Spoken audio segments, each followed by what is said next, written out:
On today's show, we're joined by now three-time recurring guest Senators prospect Gabriel Eliasson. And the Ottawa Senators took care of another RFA signing. This is Brady Tkachuk, and you're listening to the Locked On Senators podcast. You're Locked On Senators, your daily podcast on the Ottawa Senators. Part of the Locked On Podcast Network, your team every day. Welcome! You are locked on to the Ottawa Senators, the only daily podcast covering the Sens. On the outskirts of enemy territory, I'm Ross Levitan, alongside Brandon Piller up in the Blue Mountains. Today's episode is brought to you by FanDuel. Right now, new FanDuel customers can get $150 in bonus bets if your first $5 bet wins. Just head to FanDuel to get started. Today is Monday, July 21st, and Pilsy, what a way to kick off season 2 of the Ring of Honor. Probably the closest three-way poll we've ever had. Yeah, that was a fun Ring of Honor. The voting was up and down, and then you and Martian kind of took a two-horse race there and ended up being close. Congrats, Ross, to the first victory of season 3 of Ring of Honor. 1.5% the difference, and the results are now final. 923 votes, 36% had my team, 34.5 had Martian's team, and 29.6 for Pilsy. Already looking forward to this week's Ring of Honor, where the topic is going to be the ones that got away. But plenty of time between now and then. We've got some great interviews planned for you this week. We may be switching up the schedule a little bit to accommodate for a big interview that we're going to record later on.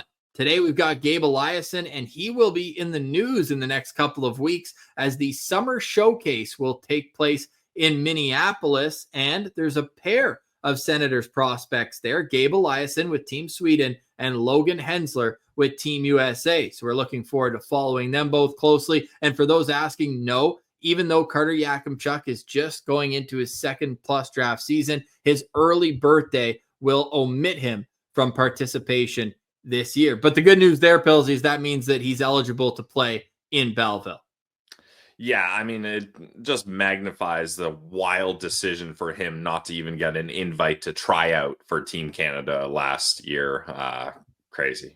Yeah, well, we'll have plenty of time to look into Carter Yakimchuk's future, but you will not be seeing him this week at the World Junior Summer Showcase. You will, however, be seeing Xavier Bourgault back in Belleville. The Senators agreeing to terms with another restricted free agent. Bourgault came over last summer in the trade that sent Roby Järventie to the Edmonton Oilers. He had an okay season, Xavier Bourgault, in Belleville, and he's back on a one-year, two-way contract. So unlike a couple of recent re-signings in Jamieson Reese and with Philip Daou, where they got one-way AHL deals, this is a two-way contract. So Bourgault will remain an eligible call-up for the Senators.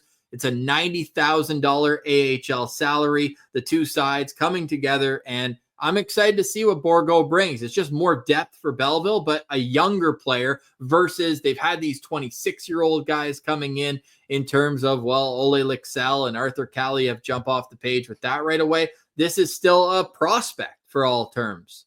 Yeah, I mean, definitely. He's only 22 years old. He was a first-round pick in 2021, 22nd overall by the Edmonton Oilers, a Quebec kid. So I think I wasn't really too concerned with what they were going to do with Bourgault, but I think it's a tidy piece of responsible business keeping him here. In 61 games with the Belleville Senators last season, 12 goals, 14 assists, 26 points for a team that struggled to score. Keeping a guy like this is good to have around. He can play center, he can play right wing, and you want to give him some stability. He did get 2 years in Bakersfield, but I think keeping him in Belleville another season will be helpful. And Ross, for a guy that's 22 years old, he has 178 AHL games under his belt. So, like, sure, he's young and he's a prospect, but he's not this bright-eyed kid coming into the pros. Like, he's got good AHL experience. And he also had 12 points in his last 16 games of the season. So He almost had half his points during the stretch run. So we don't know whether he was dealing with injury, whether it was the transition coming from one organization to another. But with this age, I think it's definitely a good player to have back in the organization. So looking forward to seeing what Xavier Bourgault can bring to the Ottawa Senators. So let's take a quick look then, because we've had this graphic going since before the free agent signing period began, and now it is all color coordinated with multiple different avenues, players that re-signed in Ottawa, players that signed elsewhere, guys who got AHL only deals, and one guy who did not get a qualifying offer and was not given an AHL only deal, at least yet. That is Tristan Robbins. We talked about Daou and Reese getting the AHL only deals. We've seen Steve Staios take care of most of his business this offseason, re-signing all but 3 of his RFAs so far, and the only unrestricted free agent from the Senators that has not either come back to Ottawa or signed elsewhere is 34-year-old Travis Hamonic. I don't think there's much of a surprise there. Yeah, I think he'll get a PTO somewhere, Ross, but yeah, we'll see what happens with Hamonic. So the RFAs that have been qualified but have not yet been signed, Jan Yannick up front, and then Donovan Sabrango and Max Gannett on the back end. So those will be pieces of news that we expect to trickle out through the end of July into August, but I'd be shocked if any of these players hold out for what will all intents and purposes be a 2-way contract. Yeah, I don't think that's going to happen. I think they're going to get stuff done here. I think probably the sticking point is the AHL money. Yes. Guys who saw NHL games over the course of the last 2 seasons on the back end in Sabrango and Gannett. Even Yannick got 2 NHL games this season, so I'm assuming they want to make sure that they're well compensated in the American Hockey League. If we're doing a depth chart right now, Sabrango and Gannett would both be playing extremely important roles down there. Oh, yeah. So we'll see how things develop. Unique on too, that probably, front. Ross. Yeah. I mean, the center's an interesting one, though, because you have Stephen Halliday, who you want to be your number 1 center. But beyond that, yeah, whether Garrett Pilon is going to slide into the middle, he can play both the wing and center, whether it's Xavier Bourgault that's going to grab the reins and be a centerman, or is he a winger at the professional level? He's played center in the past in his career, but Yannick has a path to be a top 6 centerman in Belleville with call-up opportunities. So it will be interesting to see, with a team and an organization that's so much depth more than they have had before, how they're going to fill out the remaining pieces of the roster. We will, throughout August, once interview season, which will still continue, but not as heavy as we're going now, we'll look how things are shaping up going into the season. But with Gabe Eliasson, big season for him. All the talk last year was the youngest player in the draft, one of. Is he a September and August? I think he's a September birthday. I think he was about 3 or 4 days from the cutoff, and he made the transition, moving to Canada, moving to Barrie, playing for the Colts, and I think this upcoming year is going to tell us a lot about what his future could hold as a 6'8" monster. And we're going to get to it in the interview. He's not one of those guys where it's like, oh, I have to play that way to be successful. This guy loves playing the brand of hockey that he does. Yeah, and he had a really good situation last year, Ross. Like, ending up with the Barrie Colts in the OHL. They're a good team. He got to play 3 rounds of OHL playoff hockey. His partner, for the most part, was Kashan Aitchison. Like, he was put in a really good spot and likely probably going to run it back again this year in Barrie with Kashan Aitchison. So very excited to see what Gabe can do now that he's comfortable in Barrie and has a taste of not only OHL hockey, but OHL playoff hockey too. The pipeline from the Ontario Hockey League to the Ottawa Senators is a strong one. Shout out to the OHL's account, shooting us a collaboration on Instagram with that one. But the list is pretty cool to see, where there's a number of guys currently on the Ottawa Senators team who played in the Ontario Hockey League, and another crop of players who are coming up. We just chatted with Blake Montgomery last week, who is one of those players. But you've got the Kitchener Sens, Matthew Andonovski, Luke Ellenis, Jackson Parsons, who all played in Kitchener last year. Donovan Sabrango played in Kitchener a while ago. Jabril Toure, who's coming up on the show in the next little while, an OHL guy.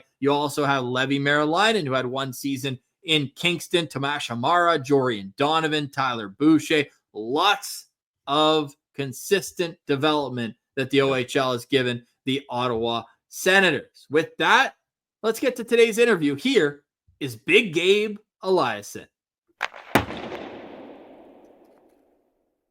Today's episode is brought to you by our friends over at FanDuel. Summer sports are in full swing, and whether you're all about baseball under the lights, golf on the green, or high-stakes soccer action, FanDuel is the best way to make every game even more exciting. You're already following all the action, why not make it a little more thrilling? With FanDuel, you can get in on the game while your friends are getting sunburnt at the cottage. I was at the Jays game yesterday, and I was hitting my FanDuel account. The Jays are absolutely hot right now, and you get profit boosts to follow along with Toronto's team. And the app keeps it fresh with daily new promotions and fun ways to bet. It's easy to use, fast to pay out, and makes even regular season games feel like must-watch events. Whether you're doing a same-game parlay or watching that bet ride into the ninth inning, FanDuel makes it feel like I'm a part of the action. And hey, if you're new to FanDuel, now's a great time to sign up. New customers can bet just $5 and get $150 in bonus bets if your first bet wins. So open up that FanDuel account today on the app or visit fanduel.com/lockedon to get started. All right, we now welcome a very special guest. It is Senators prospect Gabriel Eliasson, and now three-time recurring guest. Welcome back, Gabe. How you doing? Thank you. I'm doing great. How are you guys? Fantastic. It's a busy summer for you. You were in Ottawa at Dev Camp. We're going to get into some of the training that you were doing afterwards. And now back home for a quick rest, but it continues. This week, you're going to meet up with Team Sweden before going to the USA for the World Junior Summer Showcase. So take us through from the end of the season in Barrie to now getting ready for this event. Yeah, it was pretty long season for me, what I'm used to in Sweden. So I came home, in May. Coming home, I was having like 2 weeks off. Didn't do that much, and then I just start working out a lot. Didn't go on ice at first, and then like 2 weeks before Dev Camp, I was going on ice like 3 times a week, and just to be fresh on Dev Camp, and being on Dev Camp, stay there for a couple of days extra now. Coming home, do a lot of workouts and go on ice pretty much. So I'm excited for next season and also the USA trip right now. Yeah, you're the third prospect we've talked to recently that's back home in Sweden. We were talking to Oscar Pettersson and Kevin Riedler. So all the Swedes are heading back home. What's a summer like in Sweden for you? What kind of activities are you getting up to? The weather is pretty bad here usually. Right now we are pretty good. Actually, we have 27 degrees outside now, so nice. I like that. It's not normal for Sweden to have that good weather. But we're golfing a lot and working out, going ice together, do some paddle tennis and stuff like that. What's your favorite sport outside of hockey? I would probably say golf or tennis. Golf? Are you a good golfer? Not really. I need to put in more work on the putting green, so I feel like you can hit the ball far. Pretty long, but close to the green, I need to be better. Lots of time for that.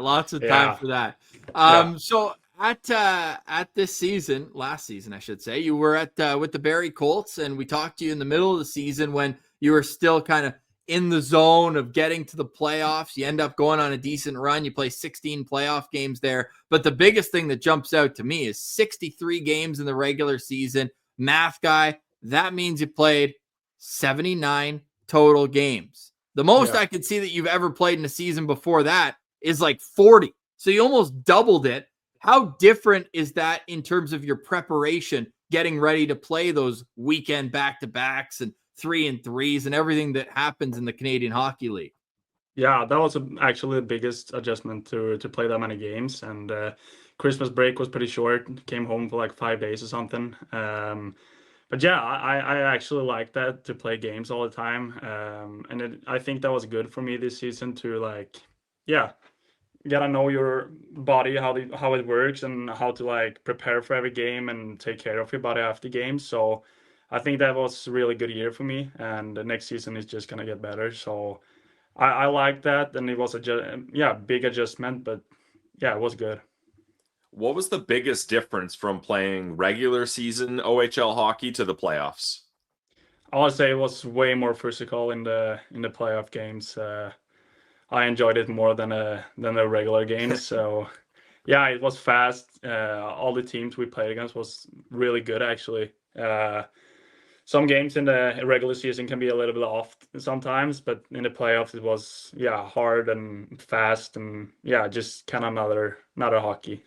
You obviously have a great coaching staff in Barrie. What did you guys work on the most this year to develop your game? Because if people don't remember, when you were drafted in 2024, you were one of the youngest players in the draft. So lots of runway and growing into a 6'7" body. I'm sure that there's some different moves that you have to do along the way. How was the development this year, and what did you guys work on?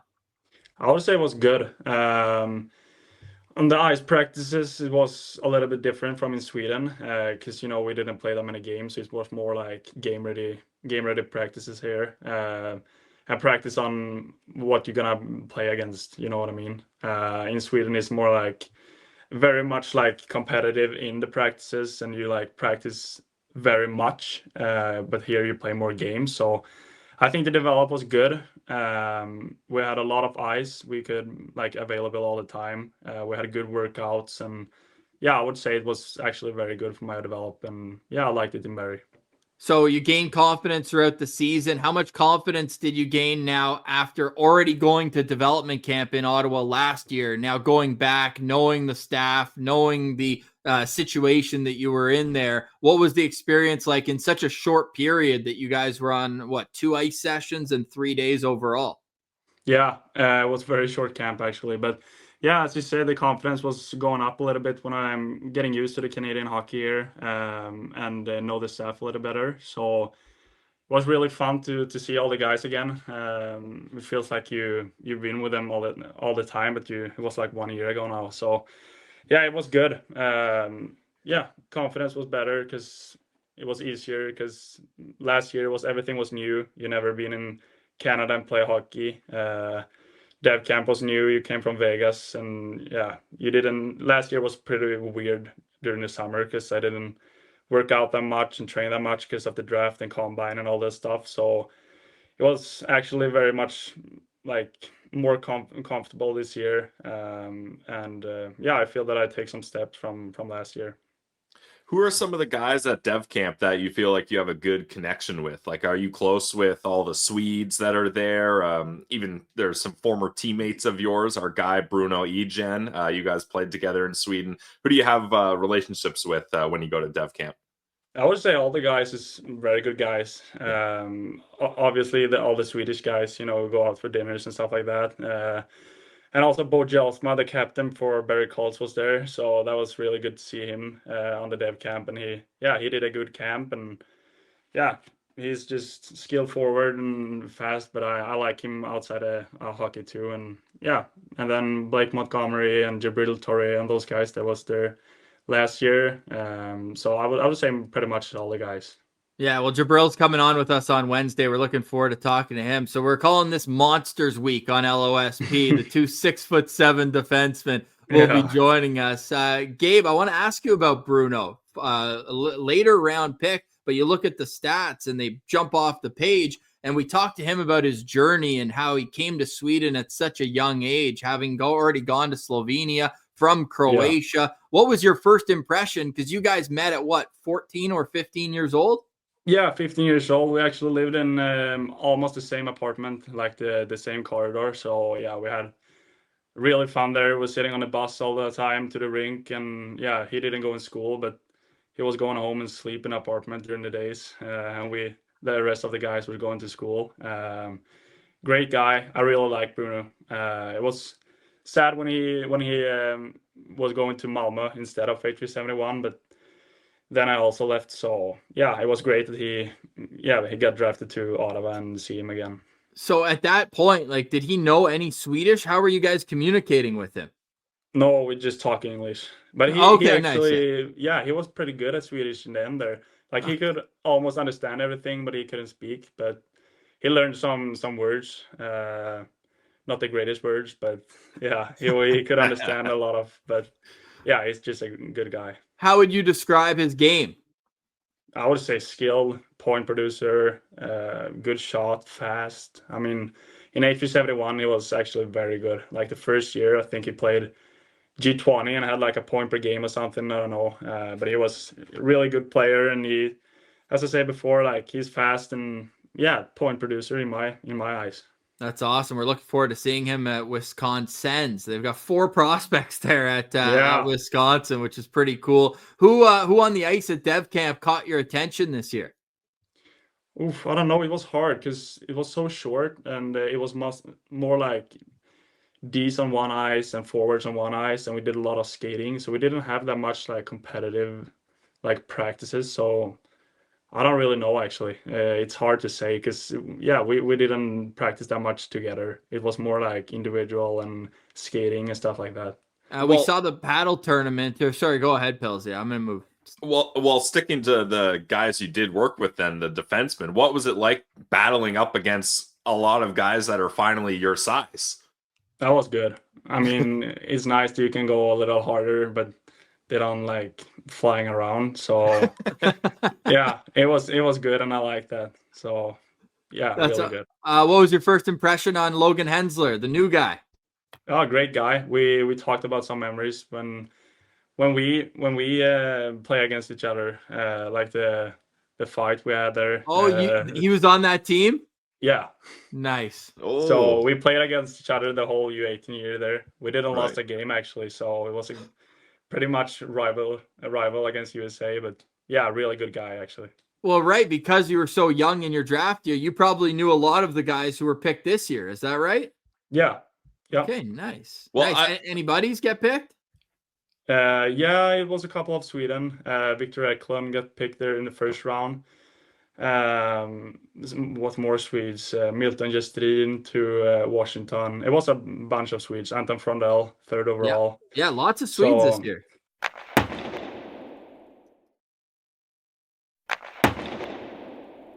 Were you surprised to see Kashan Aitchison go where he did in the middle of the round? No, I mean, of course he's gonna be a first rounder. He's a good player. He got everything and play with an edge, and he can score goals, and he's also a great guy outside. So I was not shocked. Yeah, that's awesome. Great draft by the Islanders too. Yeah. 2 of your buddies then with Victor Eklund also going there. What was the off ice like at Sens Dev Camp? We saw there's a paddle tournament, but what was like the overall off ice portion of it? The first day was testing. Was tough for us Swedes because we were so jet lagged. I think we were up for like 27 hours straight or something, and then just went to bed and testing the day after. And then we have, I think it was one more off ice. And then when I stayed there for a couple of days extra, I did work out a lot, like every day. So that was a good workouts and stuff like that.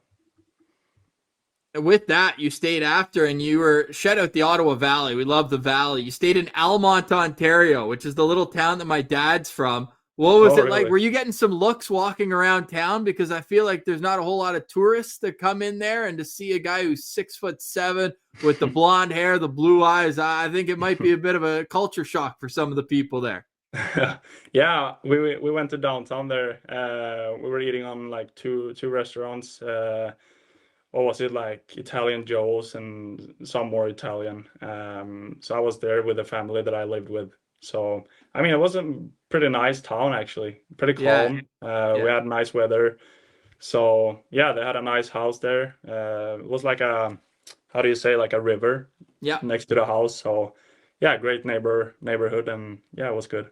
So what was the training like afterwards? Was it just kind of one-on-one with the strength coach, or how many people stayed after Dev Camp? Was it a group of you guys, or did you just stay by yourself? No, it was actually just me from the Dev Camp. And then Donovan was there because he have an apartment in Ottawa. And then it was some NHL guys that was there and just did some training. But it was mostly the time just one-on-one and in the gym doing workouts. And a lot of skating with Shelly, the skating coach. She's really good. Like you can actually feel the difference from an hour practice with her. And then some skills training and also some fighting training with a fighting coach there. Who's the fighting coach? I don't know his name right now. But he said that he worked with Sens for like the past 25 years. Okay. I'm gonna go with Chris Neal. Did he have any teeth? No, it was not Chris Neal. Okay, I was gonna say No. 25 years though. That's a long time to be Yeah. with the organization. That's all we got to get that guy on. Yeah. What's been the biggest difference then learning? Because you did get into a couple fights this year, and the way you play, people are gonna want to fight you when you step up and make a big hit. And obviously in Sweden, I don't think it's the same type of fighting. So how is that adjustment for you, and do you enjoy it? Oh, sorry, I lost the connection there a little bit. The adjustment for fighting when you're in Sweden and the way you play, you're gonna have to answer for a few big hits over here. Like what's the adjustment like, and do you enjoy fighting? Yeah, I do. I enjoy that, and I don't think I'm gonna be the player that like search up for fighting just for fight. But the game I play, I need to fight, and that was more of a training session where you like how to protect yourself kind of, and also how to punch and stuff like that. So the adjustment was fun, I think. You get the crowd going a little bit and some emotions in the game. So yeah, I enjoy it. We talked to Gabriel about fighting, and he was mentioning something interesting, saying guys your size, you have to change your fighting style based on the size of your opponent. And he said sometimes the small, stocky guys are actually a bit of not an issue, but a little bit more difficult for someone like the size of you two. Do you find that as well? You have to change your style based on the size of your opponent? Yeah, we actually talked about that with the coach, the fighting coach, because the small guys don't want you to reach, have the reach on them. So they want to come close and like pull your jersey down and do like uppercuts or something like that. But when you just got the reach, I think it's pretty over for them if they're not, do some grip or something. But I can also say that the small guys is pretty hard because you gotta think a little bit more what you're gonna do, if you know what I mean. Yeah, totally. Well, speaking of the rivalry between USA and Sweden in the age groups, you've got the World Junior Summer Showcase coming up. You mentioned that you're meeting up with the team here. What's the plan for you, and what are you hoping to get out of this week and a half where you'll be with the potential group of players who would be in Minnesota next Christmas for the World Junior Championships? How are you going to make your presence known and make sure that the coach knows that you'd be a good choice for the team? Yeah, last summer I went to a tournament with that coach, so yeah, he know who I am. He know what the type of play style I have. So I think it's just if he wants the player I am, I have a chance to be there. And I also got the extra place last year, so I hope that I can get a good how do you say, tournament here and show how I play, and hope for playing in Christmas as well. Do you have to change the style of game you play when you change from going to the OHL to international games? Like, is that a big adjustment for you? Yeah, a little bit. I think the referee is a little bit stricter, so maybe not doing too much after the whistles and stuff like that. But I don't wanna stop playing my game. I still want to play physical and with a big opponents in the game. So yeah, maybe a little bit after the whistles and stuff like that, but not too much. And is the plan to go back to Barrie again next season? Yeah, the plan now is to get back. Nice. So when you left Barrie, when you're having your exit meeting with the coach there, what did they say the expectations are going to be for next season? They say that I'm gonna have a big role in the team. A little bit older, and I just had a great season this year. Of course, it's a big adjustment for Europe to coming over, but they were happy with me, and they say that they're gonna have a big role next season and have a lot of play time and stuff like that. That's awesome. How have you been enjoying living in Canada? Good, actually. What do we have? Like 40 minutes to Toronto without traffic. With traffic, it's like 3 hours, but it's on off days you can go down to Toronto. Pretty sick city. Big city, and I do actually like Barrie as well. It's a nice city, and you can do things there, like not really that much in the winter because it's much snow, but you just play games all the time. So But I like Canada. It's pretty similar to Sweden, actually. Yeah. When you know, the weather and stuff like that. But yeah, I like it. Nice. I got to go to Barrie next summer for a wedding. I guess I kind of have to. Tough. It's my wedding he's complaining about. Oh, really? Yeah. Okay. Yeah. Do you live in Barrie? Yeah, so I'm in Collingwood, Gabe. So that's like about 45, 50 minutes west of Barrie. With or without traffic? Well, there's not really any traffic that way. The traffic goes when you go to Toronto, like he's saying. So yeah, that's insane.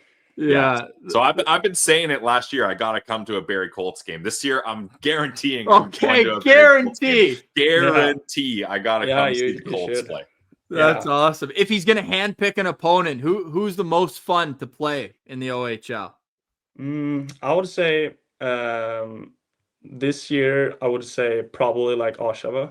Yeah. I think it was a big rivalry for the teammates this year, because the season before this season they got kicked out of them, and now we also did. But they have some good players, and it's nice when you play against players that you know it's really good, and you know that you want to stop them for making the moves and stuff like that. So I would say Ottawa.